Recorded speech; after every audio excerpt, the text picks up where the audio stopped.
নমস্কার। জয় ভগবদ গীতা। হরে কৃষ্ণ। গীতাঞ্জলি লাইফস্টাইলে সবাইকে স্বাগত। কিভাবে আপনি নিজেকে সঠিক লক্ষ্যে পৌঁছাবেন, এখানে ভগবদ গীতার উপর ভিত্তি করে শ্রীকৃষ্ণের মূল্যবান বাণীগুলি তুলে ধরা হলো। শ্রীকৃষ্ণ এখানে বলেন, নিজের ধর্ম পালন করাই শ্রেষ্ঠ, যদিও তা অপরিপূর্ণ হয়। অন্যের ধর্ম পালন করা ঝুঁকিপূর্ণ, তাই নিজের কর্তব্যকে কখনো অবহেলা করো না। গীতায় বলা হয়েছে, কর্মে তোমার অধিকার আছে, ফলে কখনোই নয়, সফলতা নয়, চেষ্টা করাই আসল।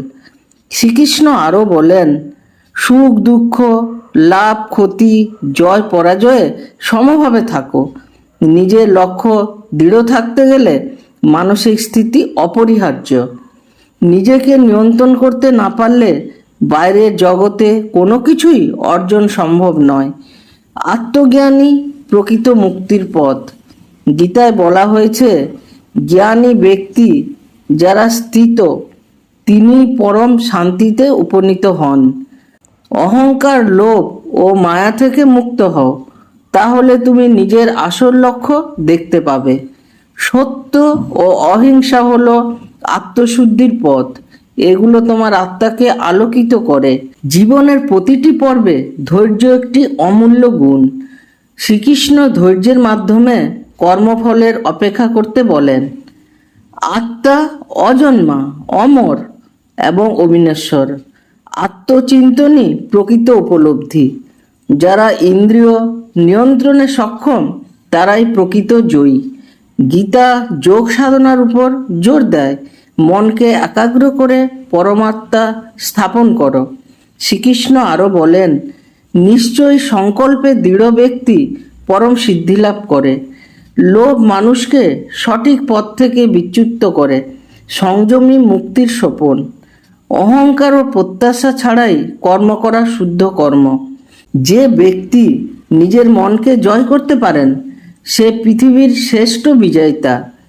ভক্তদের সংস্পর্শে থাকা মানে নিজের আত্মাকে বিকশিত করা।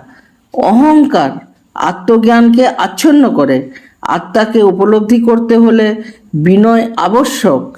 চঞ্চল মন কখনোই সঠিক লক্ষ্য নির্ধারণ করতে পারে না। যে তোমাকে ভক্তি সহকারে স্মরণ করে, আমি তার সমস্ত দুঃখ মোচন করি। গীতা বলে, যারা কৃপণ তারা আত্মার কল্যাণের পথে অগ্রসর হতে কখনোই পারে না। নিজের জীবনে একটি উচ্চ আদর্শ স্থির করো এবং তাতে অটল থেকো। ফলাফলের চিন্তা তোমার মনকে দুর্বল করে। ঈশ্বরের ভরসা রাখো। যে মানুষ সুখে দুঃখে অবিচল, সে প্রকৃত যোগী। মানব জীবনের লক্ষ্য কেবল ভোগ নয়, আত্মসিদ্ধি। নিজেকে ভগবানের ইচ্ছায় সমর্পণ করো।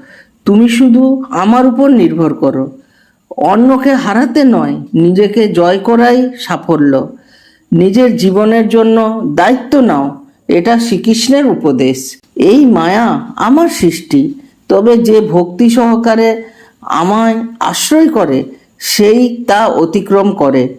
যে ক্ষুধা তৃষ্ণা দমন করতে পারে, সে আত্মনিয়ন্ত্রণে সক্ষম হয়। চিন্তা থেকে নিজেকে মুক্ত করতে শেখো। ধ্যান তোমাকে শান্তি দেবে। ক্ষমা হলো পরম গুণ। এটি তোমাকে মুক্তি দেয় অভ্যন্তরীণ রাগ থেকে।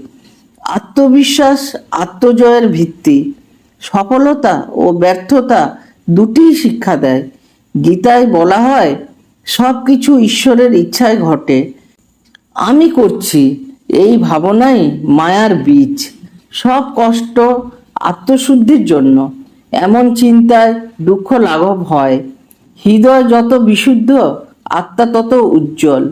যার সঙ্গে তুমি সময় কাটাও, তার প্রভাব পড়ে তোমার চিন্তায়। ক্রোধ মনের শান্তি নষ্ট করে, যা লক্ষ্যভ্রষ্ট করে।